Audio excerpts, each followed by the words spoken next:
Iron Lung has dropped in theaters, and this film is really good, where it manages to be a really effective close quarters and claustrophobic thriller from beginning to end. And now, towards the end of the film, it sort of starts to develop into more of a psychological thriller. You know, is this real? Is this a hallucination? That kind of thing.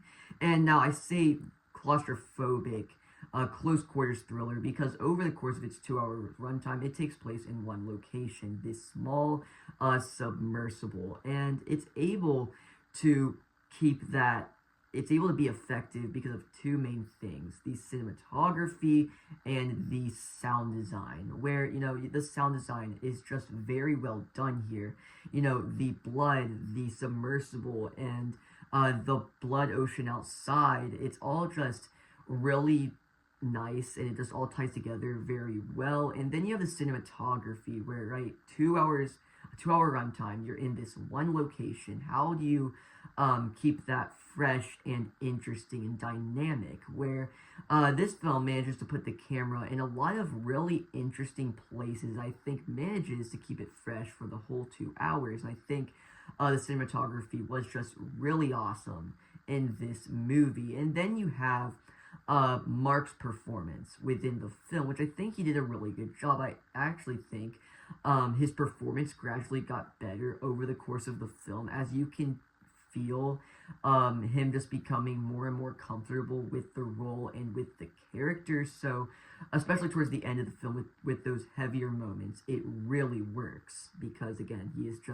he's really good in the role. And now I feel like your relationship with Markiplier's content is certainly going to impact how you view his performance and what you see and what you get out of it.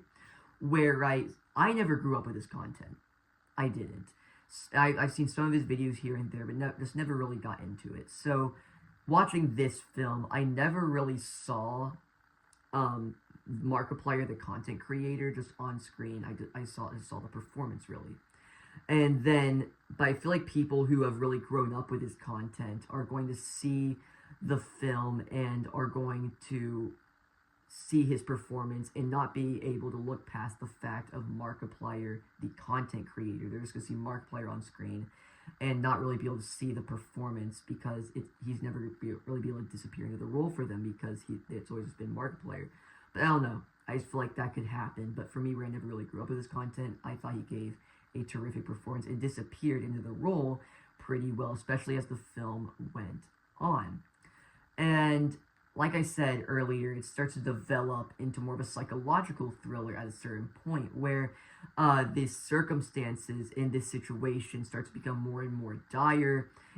It begins to worsen, and you can, in like, over the course of the film, right, especially towards the end, the psychological thriller elements, hallucinations, is this real, is this fake, those kind of things. I think that was all done very well.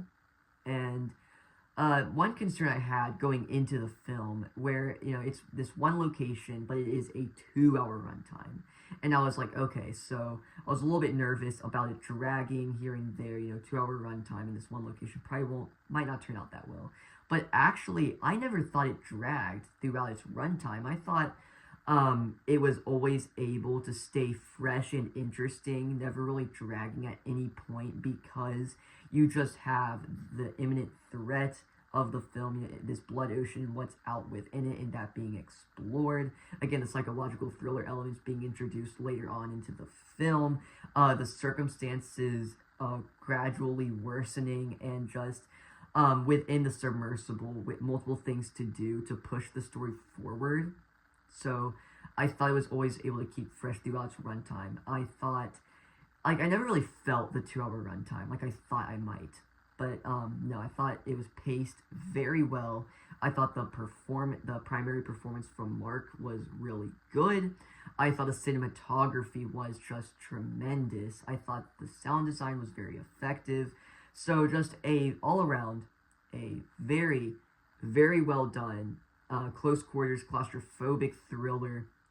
And yeah, I had a lot of fun with this. So yeah, I can't wait to see what Mark does next. If you guys enjoyed today's video or any of my other content, please subscribe and I'll see you in the next one. Goodbye.